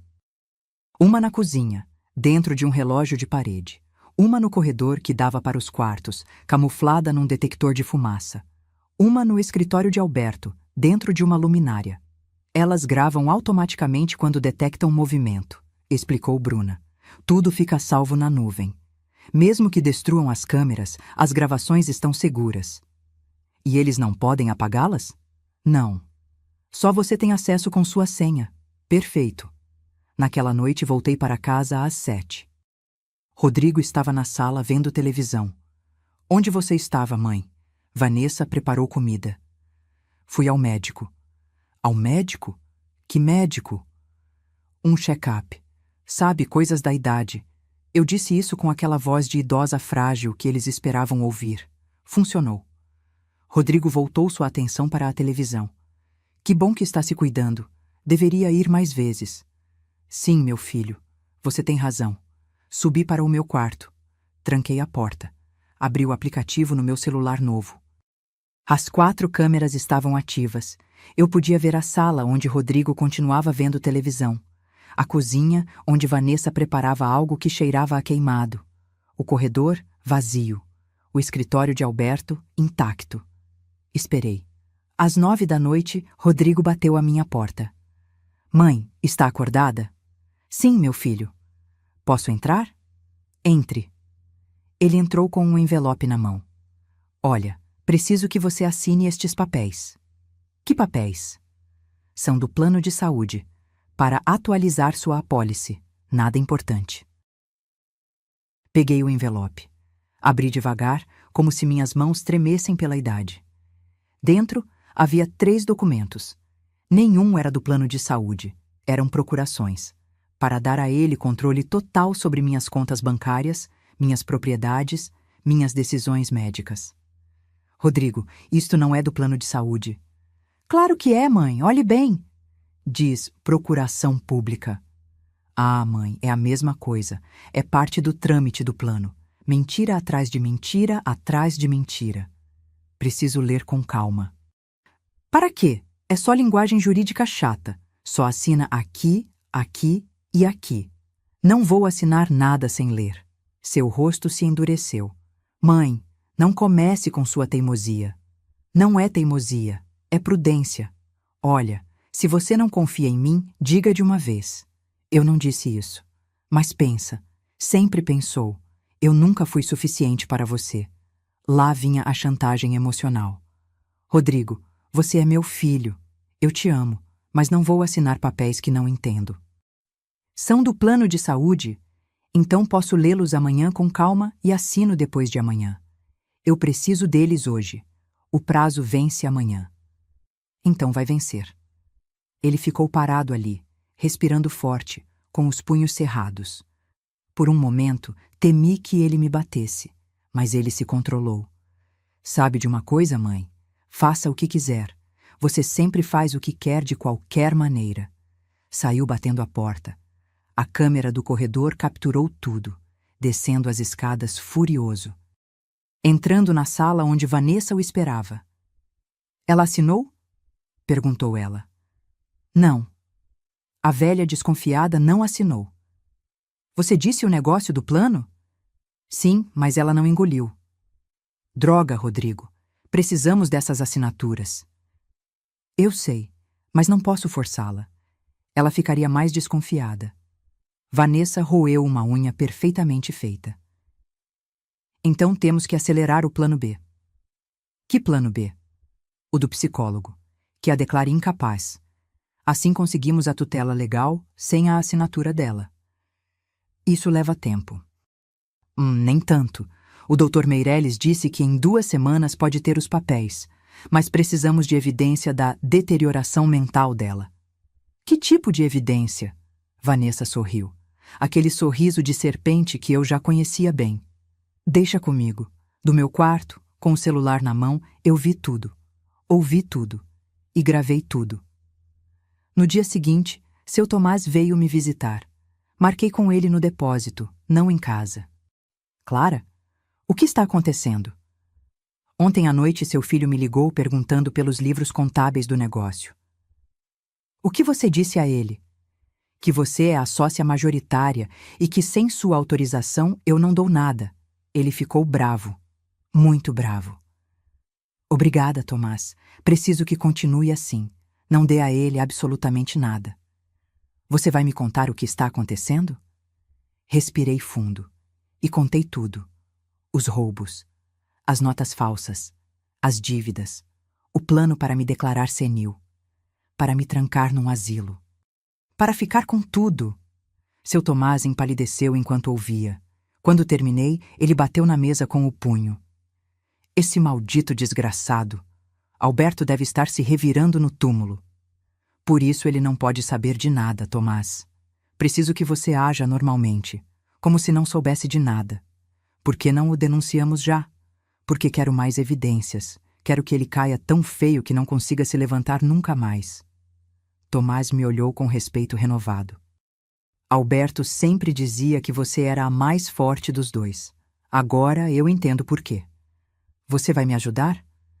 Até o fim, Clara. Até o maldito fim. Aquela semana foi uma obra-prima de atuação. Eu, me fazendo de idosa confusa. Rodrigo e Vanessa, achando que estavam ganhando. E as câmeras gravando cada segundo. Gravaram Vanessa escondendo meus óculos para que eu não encontrasse as coisas. Gravaram Rodrigo mudando o controle remoto de lugar e depois me perguntando onde eu o havia colocado. Gravaram Vanessa ligando o fogão em fogo baixo às 2 da manhã, deixando-o aceso para depois descobri-lo pela manhã e dizer que eu o havia deixado assim. Pequenas crueldades projetadas para construir a narrativa deles, para me fazer parecer senil, para justificar o confinamento, mas cada uma delas ficou documentada, com data, hora e evidência clara de manipulação. Enquanto isso, Bruna trabalhava em silêncio. Conseguiu cópias autenticadas do testamento verdadeiro de Alberto. Alertou o tabelião Medeiros sobre a tentativa de falsificação. Preparou uma queixa-crime por fraude, falsificação e abuso de confiança. Contatou os credores de Vanessa para confirmar as dívidas. Encontrou o gerente da plataforma de apostas disposto a testemunhar sobre as perdas de Rodrigo. Cada peça do quebra-cabeça se encaixando. E eu, enquanto isso, continuava sendo a velha boba que não percebia nada. Uma tarde, enquanto preparava café, ouvi Vanessa falar ao telefone no jardim. A câmera a pegou perfeitamente. Sim, Dr. Meirelles, precisamos do laudo para a próxima semana. Não, sem problemas com o pagamento. Depositamos os 5.000 reais como combinado. Perfeito. Que diga deterioração cognitiva severa, não só leve. Precisamos que pareça urgente. Sim, sim, já temos evidência de comportamento errático. Excelente. Nos vemos na sexta. Ela desligou e sorriu, como se tivesse acabado de ganhar na loteria. Não sabia que tinha acabado de assinar sua sentença. Porque a sexta-feira que ela tanto esperava seria o dia em que todo o seu mundo desmoronaria. Na segunda-feira de manhã, desci para tomar café de roupão, com o cabelo despenteado, sem me pentear, arrastando os chinelos. Vanessa estava na cozinha, maquiando-se em frente ao espelhinho que havia pendurado ao lado da geladeira. Bom dia, sogra. Bom dia, minha filha. Já tomou café? Sim, há 1 hora. Quer que eu prepare algo? Não, obrigada. Já comi. Vanessa se virou para mim, semicerrando os olhos. Já comeu? Sogra, são apenas 8 da manhã. A senhora acabou de descer. Sério? Ah, que boba. Me confundi. Registrei a faísca de satisfação em seu olhar. Não se preocupe. Acontece com todas nós. Não com todas. Apenas com as que estão sendo manipuladas para parecerem senes. Servi café. Deixei uma xícara cair acidentalmente. Ela se quebrou em pedaços no chão. Ah, não, desculpe, desculpe. Sogrinha, cuidado. Não se abaixe. Pode se cortar. Eu limpo. Vanessa pegou o celular enquanto varria os cacos. Eu a vi tirar fotos dos fragmentos no chão, evidência da minha falta de jeito. Que previsível. Na terça, durante o almoço, perguntei 3 vezes que dia era. Sogra, eu já disse. É terça-feira. Terça? Pensei que era segunda. Não, é terça. A senhora me perguntou isso há 10 minutos. Perguntei? Não me lembro. Rodrigo e Vanessa trocaram olhares significativos. Naquela noite, ouvi-os falar no quarto. As câmeras não chegavam lá, mas eu havia deixado meu celular novo gravando áudio, escondido no banheiro que compartilhávamos. Bruna havia me ensinado o truque. Ela está piorando rápido, disse Vanessa. Eu sei. Hoje ela quebrou uma xícara. Ontem deixou a torneira da pia aberta por meia hora. Isso era mentira. Mas deixei que acreditassem no que quisessem. O Dr. Meirelles vem na sexta, vai avaliá-la oficialmente. E então teremos o laudo. Quanto tempo depois podemos solicitar a tutela? O advogado disse que em 2 semanas temos a audiência. E com o laudo médico, mais as declarações de comportamento errático, é quase certo que conseguimos. E ela pode brigar? Pode tentar. Mas se for declarada incapaz, a palavra dela não vale. Nós seremos seus tutores legais. Podemos fazer o que quisermos. Vender o prédio. Liquidar o negócio. Ficar com tudo. E ela num asilo bonito, bem cuidada, sem incomodar. Risadas. Risadas sobre meu futuro confinamento, sobre roubarem minha liberdade, sobre destruírem tudo o que Alberto e eu construímos. Apertei o celular entre as mãos, contendo a raiva. Ainda não, ainda não. Na quarta-feira, fiz algo que nunca pensei que faria. Eu me joguei no chão da sala, de propósito, calculadamente. Gritei como se tivesse caído. Rodrigo veio correndo da cozinha. Mãe, o que aconteceu? Eu escorreguei, não sei como. Machucou alguma coisa? Não, acho que não. Ele me ajudou a levantar. Fingi que estava com dificuldade. Mãe, você tem que ter mais cuidado. Desculpe, meu filho. O que você estava fazendo? Eu ia... Fiz uma pausa. Olhei ao redor, como se estivesse confusa. Não me lembro. Vi o brilho em seus olhos. Satisfação, horror. Uma mistura dos dois. Tudo bem, mãe. Vem, senta. Vou te trazer água. Naquela noite jantamos em silêncio. Vanessa me observava como uma cientista estudando um espécime. Sogra, como se sente? Bem, minha filha. Por quê? Por causa da queda de hoje. Que queda? A desta tarde, na sala. Eu caí? Rodrigo largou o garfo no prato. Mãe, você não se lembra que caiu? Ah, sim, já me lembrei. Desculpe, mas não soou convincente. Fiz de propósito, porque queria que pensassem que minha mente realmente estava falhando, que era real, que estavam ganhando. A quinta-feira foi o dia mais difícil, porque tive que dizer algo imperdoável. Desci para tomar café. Rodrigo estava à mesa, mexendo no celular. Olhei para ele. Semicerrei os olhos. Quem é você? Ele congelou. O quê? Quem é você? Por que está na minha casa? Mãe, sou eu. Rodrigo.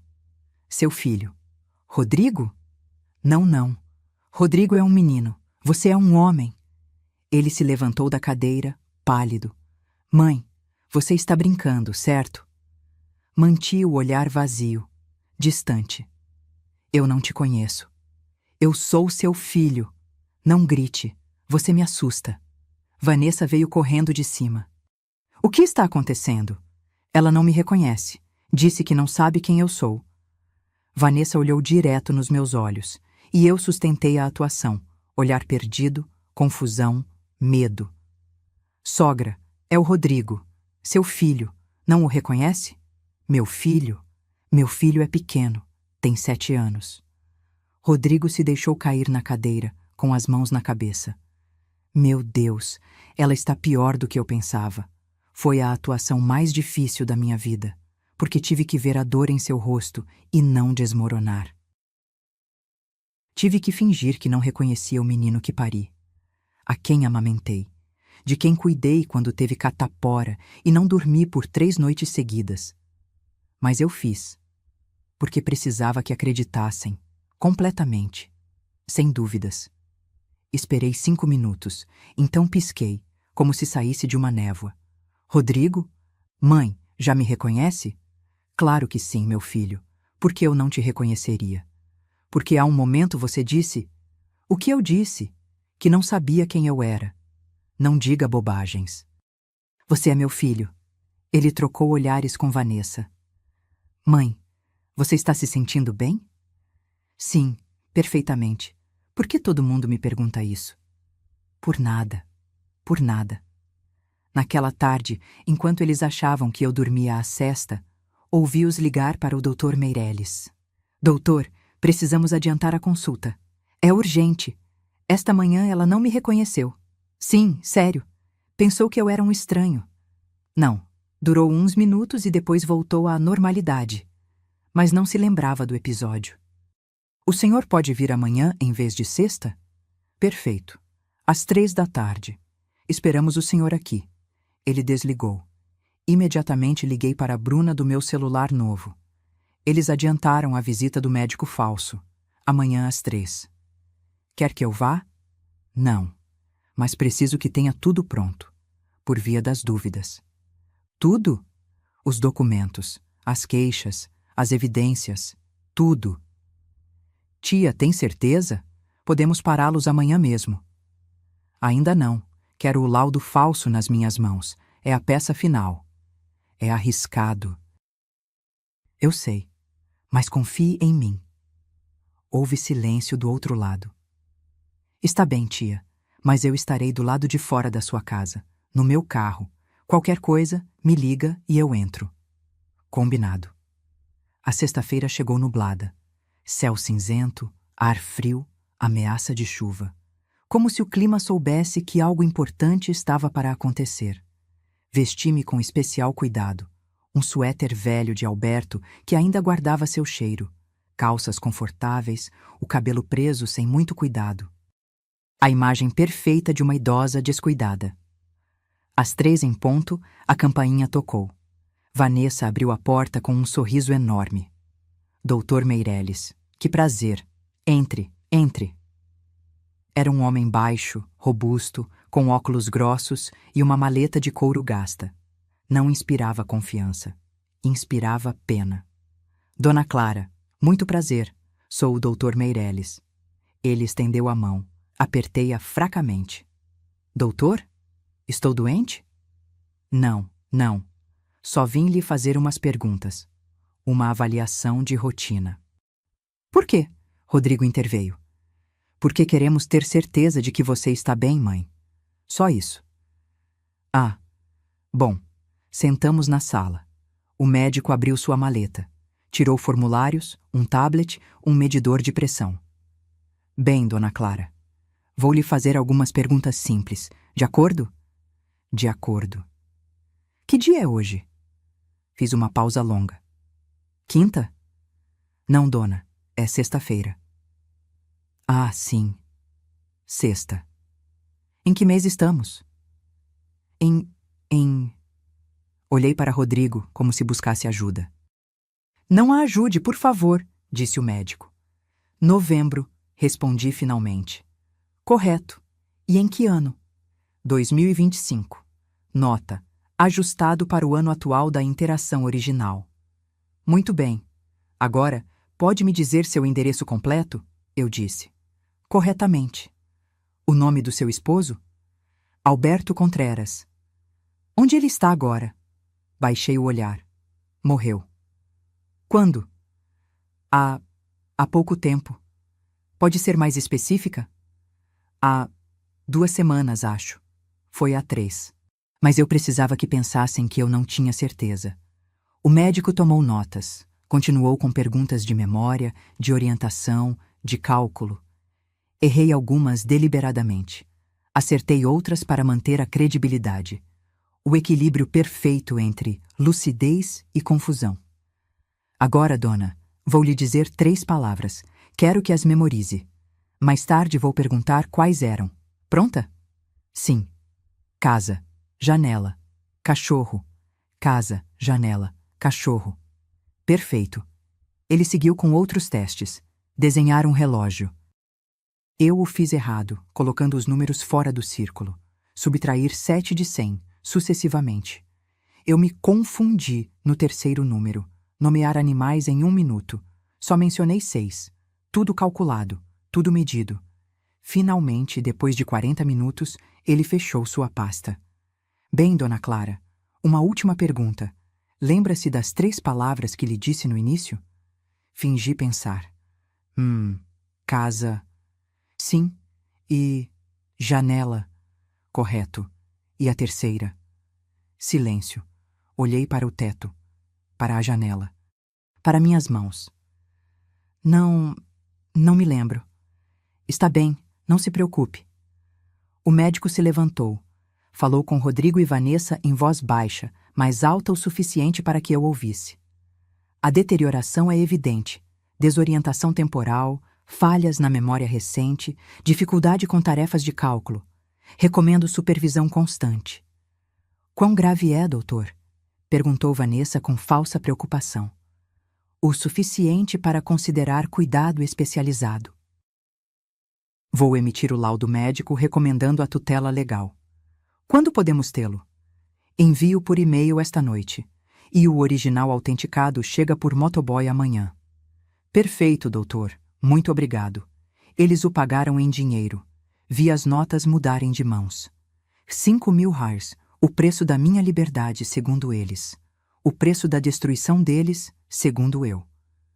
Quando o médico foi embora, Vanessa sentou-se ao meu lado. Sogrinha, como se sente? Bem. Por que esse senhor veio? Por nada, sogra. Só um check-up. Ah, Rodrigo estava na cozinha, falando ao telefone com alguém. Sim, já temos o laudo médico. Amanhã teremos o físico. Então podemos entrar com o pedido de tutela na próxima semana. Excelente. Obrigado, doutor. Ele desligou o telefone. Virou-se para ver Vanessa. E eles sorriram, como 2 hienas olhando para sua presa ferida, sem saber que a presa estava há 3 semanas preparando a armadilha, e que eles estavam prestes a cair nela, porque na segunda-feira seria o dia em que todo o mundo deles desmoronaria, e eu estaria lá para ver. Com um sorriso. No sábado de manhã, Rodrigo entrou no meu quarto sem bater. Eu estava sentada na cama, olhando pela janela. Mãe, precisamos conversar. O que foi, meu filho? Ele se sentou ao meu lado. Pegou minha mão, gesto carinhoso. Falso. Olha, Vanessa e eu estivemos pensando. Esta casa é muito grande para você. Você tem dificuldade em mantê-la. E depois do que o médico viu ontem... Que médico? O que veio te examinar? Ah, sim. O que ele disse? Que você precisa de ajuda, mãe. Cuidado especializado. Estou doente? Não é isso. É que, na sua idade, é normal precisar de apoio. Na minha idade, 67 anos, como se eu fosse uma relíquia. Por isso encontramos um lugar perfeito para você. Uma residência em Santo Amaro. Tem jardins, atividades, enfermeiras 24 horas. Você vai ficar muito confortável. Você quer me colocar num asilo? Não é um asilo, mãe. É uma residência de luxo. Eu não quero ir. Mãe, não é uma decisão sua. Essa frase, essa maldita frase, não é uma decisão sua. Sobre a minha própria vida. O médico atestou que você precisa de tutela. Vanessa e eu vamos solicitá-la na próxima semana. E assim que a tivermos, vamos tomar as decisões que forem melhores para você. Rodrigo, eu sou sua mãe. Você não pode fazer isso. Posso e vou fazer. É para o seu bem. Não é para o meu bem. É pelo meu dinheiro. Ele se levantou bruscamente. Está vendo? Aí está de novo. Sua paranoia. Suas acusações sem sentido. Eu sei o que vocês estão fazendo. Sei do dinheiro que você roubou do depósito. Ele empalideceu. Só por um segundo. Mas eu vi. Não sei do que você está falando. Dos 80.000 ralhers em mercadoria que você vendeu. Das notas falsas. Das reuniões com imobiliárias para vender o prédio. Silêncio absoluto. Seus olhos escureceram. Quem te disse isso? Ninguém precisou me dizer. Eu sei. Você está louca. O médico tinha razão. Você está inventando coisas. O Estevão também está louco? Também está inventando os vídeos de segurança onde você aparece carregando mercadoria às 11 da noite? A cor sumiu do rosto dele. Eu tinha permissão do papai para mover mercadoria. Seu pai está morto, Rodrigo. Mas mesmo que estivesse vivo, jamais teria te dado permissão de doar tecidos que valem 2.000 reais por 500 reais. Eu precisava de dinheiro para pagar suas apostas, seus 50.000 em dívidas de cassino online. Como você sabe? E os 120.000 que a Vanessa deve em cartões de crédito. Ele ficou calado, encurralado. Mãe, Deixa eu te explicar. Não há nada para explicar. Vocês planejaram tudo. Roubar a mercadoria, vender o prédio, me declarar senil, me trancar, ficar com tudo. Nós precisamos do dinheiro. Então trabalhem. Meu grito ressoou pela casa. Vanessa apareceu na porta. O que está acontecendo aqui? Eu contei tudo, amor. Ela sabe de tudo. Vanessa olhou para mim, já não com pena, com ódio puro. E o que a senhora vai fazer, sogra? Ligar para a polícia? Denunciar seu próprio filho? Se for necessário. Ela soltou uma gargalhada seca. Não vai. Mães como a senhora nunca fazem isso. Sempre perdoam, sempre justificam. É meu filhinho, coitadinho, teve uma fase ruim. Você não me conhece. Claro que conheço. Conheço perfeitamente. É uma velha fraca que não consegue largar o filho. Por isso vai assinar o que dissermos. Por isso vai quietinha para a residência. Porque não tem coragem para fazer mais nada. Levantei-me da cama. Caminhei em direção a ela. Devagar. Com toda a dignidade que consegui reunir. Você tem razão em algo, Vanessa. Eu sou mãe. E por muito tempo, isso me tornou fraca. Me tornou cega. Viu? Ela admite. Mas também sou a mulher que construiu um negócio do zero. Que levantou um império com as mãos cheias de calos. Que sobreviveu 40 anos num mercado brutal. E essa mulher não se deixa roubar por um par de parasitas. Vanessa deu um passo em minha direção. Ameaçadora. Cuidado com suas palavras, velha. Ou o quê? Vai me bater? Bate. As câmeras estão gravando. Ela congelou. Que câmeras? As 4 câmeras escondidas nesta casa, que gravaram cada mentira, cada manipulação, cada tentativa de me fazer parecer senil durante 3 semanas. Rodrigo entrou em pânico. Mãe, não tem câmeras. Você está inventando. Tirei meu celular do bolso do suéter. Abri o aplicativo. Mostrei a tela para eles. 4 vídeos ao vivo. Sala, cozinha, corredor, escritório. E no canto superior, o contador. 487 vídeos salvos. Meu Deus! Sussurrou Rodrigo. Tudo está documentado. Vanessa mexendo nos meus óculos. Você mudando o controle remoto. Vanessa deixando o fogão aceso de propósito. As conversas de vocês sobre o projeto Fernando de Noronha. O pagamento ao Dr. Meirelles. Tudo. Vanessa arrancou o celular da minha mão. Isso pode ser apagado. Está na nuvem. Mesmo que você destrua o celular, as cópias estão seguras. Com minha sobrinha Bruna. Com o tabelião Medeiros. Com o seu Tomás. Mentira. Liga para ela. Pergunta. Rodrigo se deixou cair na cadeira, com a cabeça entre as mãos. Estamos ferrados. Ainda podemos consertar isso, disse Vanessa. Podemos negociar. Negociar o quê? Perguntei. Nós vamos embora. Agora mesmo. Desaparecemos. E você não apresenta queixa. Em troca de quê? De que Rodrigo continue sendo seu filho. De que você não o coloque na cadeia. Chantagem emocional. Até o último segundo. Rodrigo deixou de ser meu filho quando decidiu me trair. Eu sou seu sangue, ele gritou, levantando-se. Você não pode fazer isso comigo. Você fez isso comigo primeiro. Eu te dei anos da minha vida. Você me deu dívidas, mentiras, traição. Mãe, por favor. Ele se ajoelhou na minha frente. Lágrimas reais, desta vez. Me perdoa. Me perdoa. Foi ideia da Vanessa. Ela me convenceu. Eu não queria. Não coloque a culpa nela.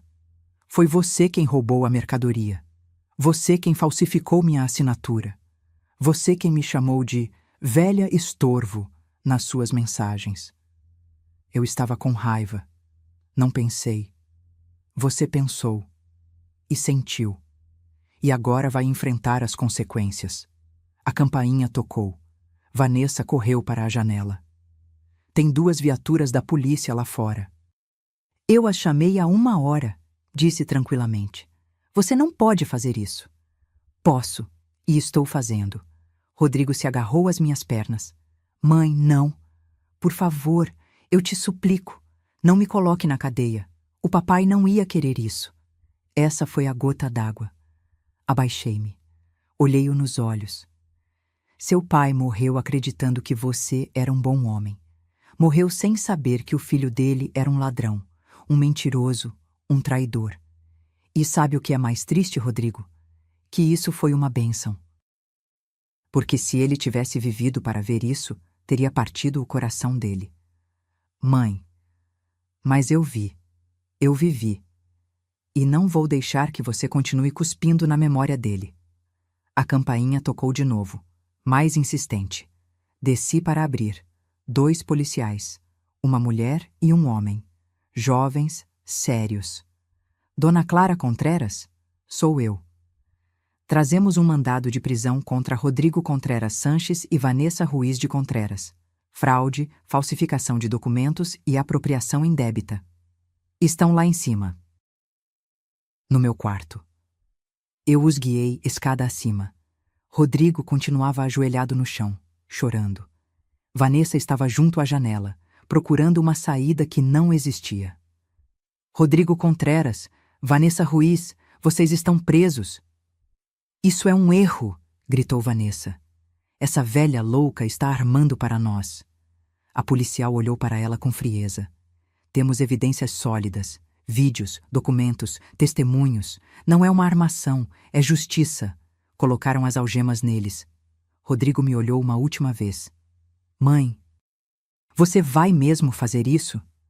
Você já fez, meu filho. Eu só estou terminando o que você começou. Eles os levaram. Os 2. Descendo as escadas da casa onde suas mentiras cresceram. Saindo pela porta que Alberto e eu cruzamos 1000 vezes com esperança. Entrando nas viaturas enquanto os vizinhos olhavam.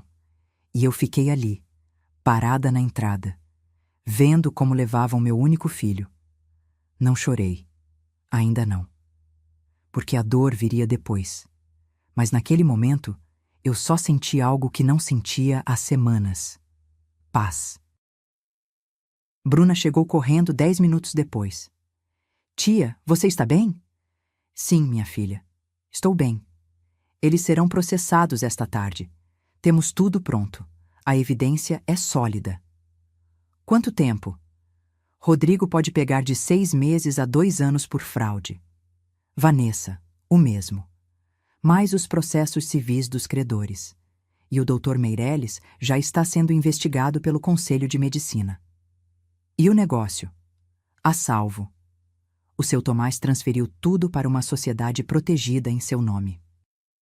Rodrigo não pode tocar em nada. E a casa? Também protegida. Troquei as fechaduras esta manhã. Aqui estão as chaves novas. Peguei as chaves, pesadas, frias, minhas. Obrigada, Bruna. Não, tia, obrigada a você, por ser tão corajosa. Não me sinto corajosa. Mas você é. Naquela noite, sentei-me no escritório de Alberto, na cadeira dele, olhando seus livros, suas amostras de tecido, suas fotografias. Encontrei uma carta, escondida em seu diário, com meu nome. A letra de Alberto, trêmula, mas clara. Abri com mãos trêmulas. Minha Clarinha querida, se você está lendo isto, é porque eu já me fui. E se encontrou esta carta, é porque precisa dela. Eu conhecia nosso filho melhor do que você pensa. Sei que ele é fraco, sei que é egoísta, sei que ele não tem o que é preciso para cuidar do que construímos. Por isso deixei cláusulas no testamento. Se Rodrigo te trair, se tentar tirar o que é seu, ele perde automaticamente sua herança. Tudo fica para você. E se você está lendo isto, provavelmente já aconteceu. Provavelmente ele te traiu. Perdoe-me por não ter sido mais duro com ele, por tê-lo mimado tanto. Pensei que o amor o mudaria. Mas alguns filhos nascem para partir corações. Não se sinta culpada por não defendê-lo. Não se sinta culpada por escolher a si mesma. Você merece. Você é a mulher mais forte que conheço. E sei que você vai ficar bem. Sempre te amarei. Alberto. As lágrimas que não derramei durante a prisão saíram agora, em torrentes. Em soluços, chorei por Alberto, pelo filho que perdemos, pelos anos de esforço desperdiçados, pela família que poderia ter sido e nunca foi. Mas também chorei de alívio, porque eu não precisava mais fingir, não precisava mais suportar, não precisava mais ser fraca. Eu estava livre, finalmente, dolorosamente, mas livre. E essa liberdade valia cada lágrima derramada. 3 meses depois. A vida tem um jeito curioso de seguir em frente, mesmo quando você acha que tudo acabou. Rodrigo foi sentenciado a 8 meses de prisão por fraude e falsificação de documentos. Vanessa pegou 6 meses. Ambos, além disso, enfrentavam processos civis de seus credores por quase R$200 mil. O Dr. Meirelles perdeu definitivamente seu registro médico e enfrentava acusações criminais por falsificação de laudos. Eu recuperei cada centavo roubado do depósito. Seu Tomás e Estevão me ajudaram a rastrear cada peça vendida ilegalmente. Algumas recuperamos, outras demos como perdidas. Mas o negócio sobreviveu. Mais que isso. Floresceu. Numa terça-feira de manhã, em fevereiro, abri as portas da Escola de Ofícios Têxteis Alberto Contreras, um espaço no térreo do prédio do depósito. Salas amplas, máquinas de costura industriais, bastidores de bordado, mesas de corte e 25 jovens de 18 a 30 anos, a maioria mulheres, algumas mães solteiras, outros rapazes de bairros difíceis, todos com a mesma vontade de aprender um ofício digno. Bom dia, disse em frente a todos, com o coração batendo forte. Meu nome é Clara Contreras, e junto com meu esposo Alberto, construímos este negócio há 40 anos, do zero. Hoje, vamos ensinar a vocês tudo o que sabemos. Ensinamos a reconhecer tecidos, a calcular custos, a gerenciar estoques, a costurar, a bordar, a desenhar. Mas, acima de tudo, ensinamos a se valorizarem, a não se deixarem pisar, a construir com suas próprias mãos. Seu Tomás se tornou sócio oficial. O filho mais novo dele, David, um estilista recém-formado com ideias frescas e talento genuíno, juntou-se também. Entre os três, modernizamos o negócio sem perder sua essência. Criamos um site, redes sociais, catálogos digitais. As vendas aumentaram 30% em 2 meses. Alberto estaria orgulhoso. Uma tarde, enquanto revisava números no escritório, meu celular tocou. Número desconhecido. Alô? Dona Clara Contreras? Sou eu. Falo da penitenciária de Tremembé. Seu filho, Rodrigo Contreras, solicita uma visita familiar. Meu coração parou por um segundo. Quando? Neste sábado, às 10 da manhã. A senhora aceita a visita? Fechei os olhos, respirei fundo. Sim, aceito. O sábado amanheceu ensolarado, frio, mas com aquele sol de inverno que aquece apenas o suficiente. Vesti-me com cuidado, um suéter cor creme, calça jeans, o colar de prata que Alberto me deu em nosso 25º aniversário. Bruna se ofereceu para me acompanhar. Eu disse que não. Isso era algo que eu tinha que fazer sozinha. O presídio era em Tremembé, um prédio cinza, cercado de grades, com guardas em cada esquina. Passei por 3 filtros de segurança: revisão de bolsa, detector de metais, revista. Levaram-me a uma sala de visitas, mesas de metal parafusadas no chão, cadeiras de plástico, cheiro de desinfetante misturado com suor. Esperei 15 minutos, então o vi entrar. Rodrigo. Mas não o Rodrigo que eu conhecia. Este homem estava mais magro, pálido, com olheiras profundas e o cabelo mal cuidado. Vestia o uniforme bege de detento. Sentou-se na minha frente. Nos olhamos em silêncio por 1 minuto inteiro. Obrigado por vir, mãe. Como você está? Sobrevivendo. Silêncio outra vez. E a Vanessa? Perguntei. Está na penitenciária feminina da capital. Não tivemos contato. E você? Eu... Sua voz falhou. Eu tenho muito tempo para pensar aqui dentro. E o que você pensou? Que eu fui o filho mais idiota do mundo. Uma lágrima rolou por sua bochecha. Mãe, não espero que me perdoe. Não espero que esqueça o que eu fiz. Só quero que saiba que eu sinto muito. De verdade, eu sinto. Você sente por ter feito o que fez? Ou sente por ter sido pego? A pergunta o atingiu como um tapa. Sinto. As duas coisas. Sou honesto. Sinto por ter sido pego, porque agora estou aqui. Mas também, toda noite, eu vejo o rosto do meu pai. E dói. Dói saber que o decepcionei. Que te decepcionei. E seu pai deixou uma carta. Uma carta?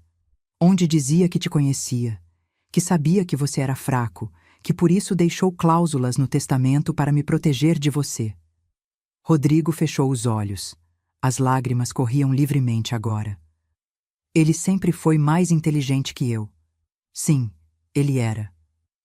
Mãe, sei que não tenho direito de te pedir nada, mas quando eu sair daqui... O quê? Eu posso tentar te compensar de alguma forma? Trabalhar no negócio? Ganhar sua confiança de novo? Olhei para meu filho. Para aquele homem de 42 anos que continuava sendo, em muitos aspectos, um menino assustado. Rodrigo, confiança não se dá de presente. Se conquista, com tempo, com ações, com provas. Eu sei. Quando você sair, se quiser trabalhar, terá que começar de baixo. Nada de escritório, nada de administração. Depósito, carregar peso, limpeza. O que for preciso. Eu farei. O que for. E terá que pagar cada centavo que roubou. Com seu trabalho, sem desculpas. De acordo. E se voltar a me trair, se voltar a mentir para mim, se voltar a tentar me manipular, não haverá segunda chance. Entendido? Entendido. Estendi minha mão sobre a mesa. Ele a pegou. Estava fria. trêmula, mas estava ali. Não sei se algum dia poderei voltar a confiar em você completamente, Rodrigo, mas posso te dar a oportunidade de tentar. Obrigado, mãe. Obrigado. Não me agradeça. Demonstre. Assenti. Fiquei de pé. Mãe, espera. Sim? Posso te abraçar? Hesitei. Só por um segundo. Então abri os braços. Rodrigo se levantou. Abraçou-me forte, desesperado, como quando era criança e tinha pesadelos. Sinto muito. Me perdoa. Por favor, me perdoa.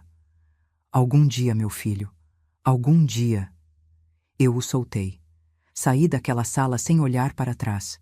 Porque se eu olhasse, se o visse chorando ali, sentado sozinho naquela mesa de metal, eu desmoronaria. E eu já havia chorado o suficiente. 2 semanas depois, inauguramos oficialmente a escola de ofícios. Fizemos uma pequena cerimônia. Nada ostensivo. Pão de queijo, café, coxinhas. Vieram os 25 alunos com suas famílias. Seu Tomás e Dona Elisa, Bruna e meus sobrinhos, tia Berta, os Ramires, Estevão e sua família. Gente que me queria de verdade. Dei um discurso curto.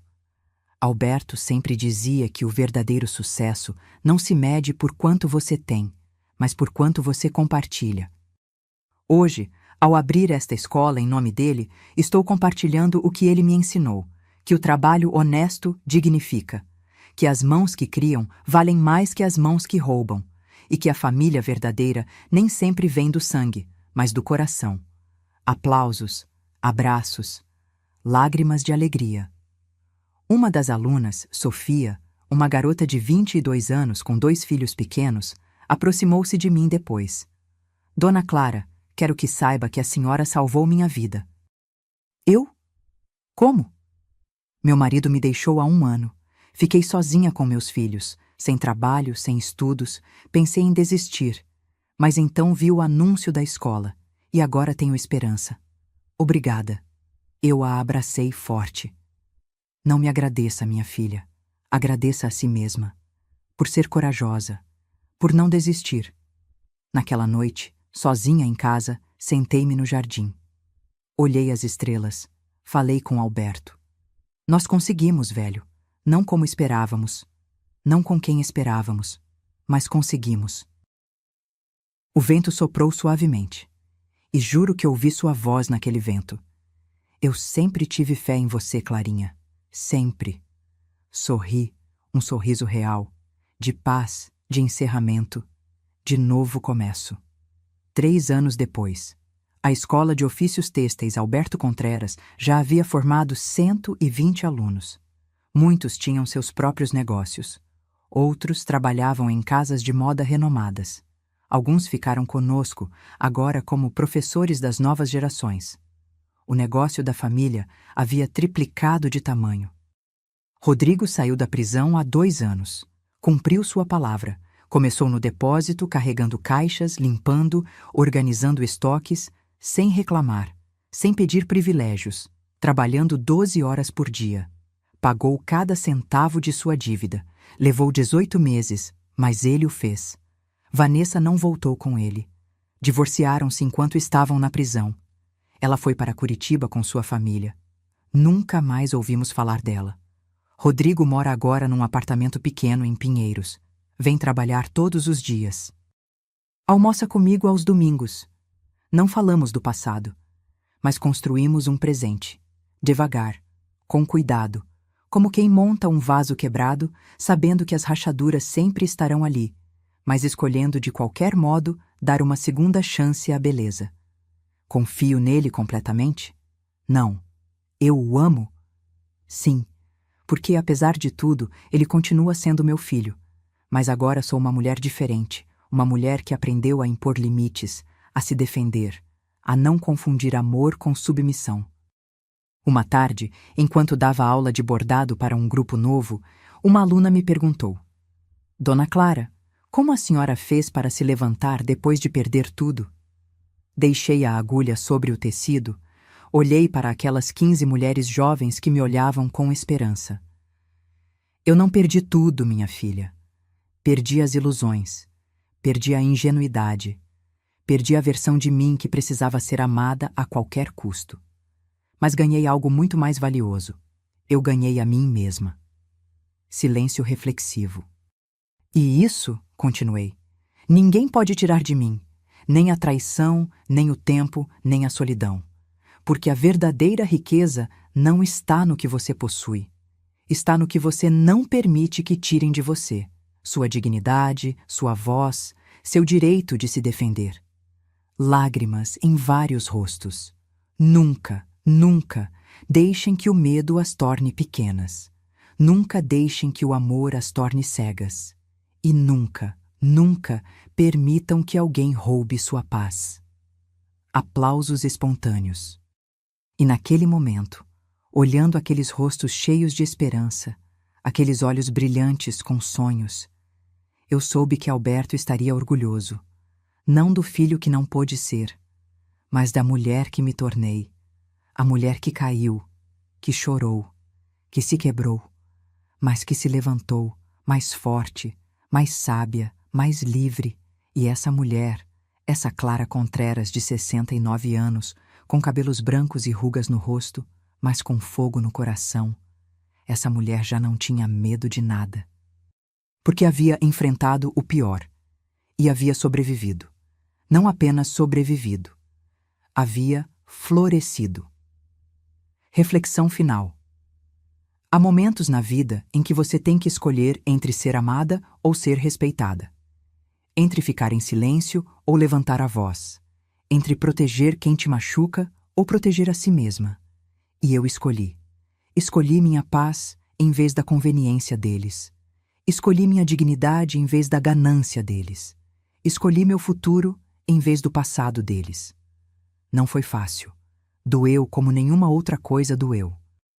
Mas valeu cada lágrima, porque no fim do dia, quando me olho no espelho, vejo uma mulher que pode sustentar o próprio olhar.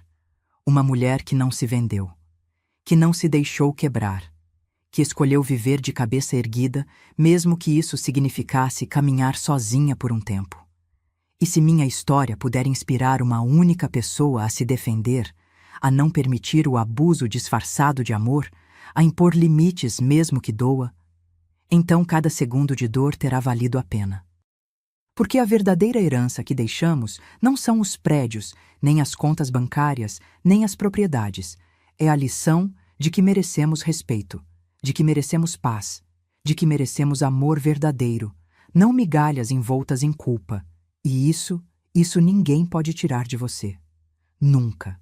Se esta história tocou seu coração, se te lembrou de alguém que você conhece, ou se você mesma viveu algo parecido, deixe seu comentário. Conte-me de onde está me vendo. E se você conhece alguém que precisa ouvir esta mensagem, compartilhe. Curta, inscreva-se e vamos continuar compartilhando histórias de vida que nos lembrem que nunca, nunca é tarde para nos defendermos. Porque a dignidade não tem idade. E o respeito não se implora, exige-se. Obrigada por me acompanhar até o final. Com carinho, Clara Contreras. Fim.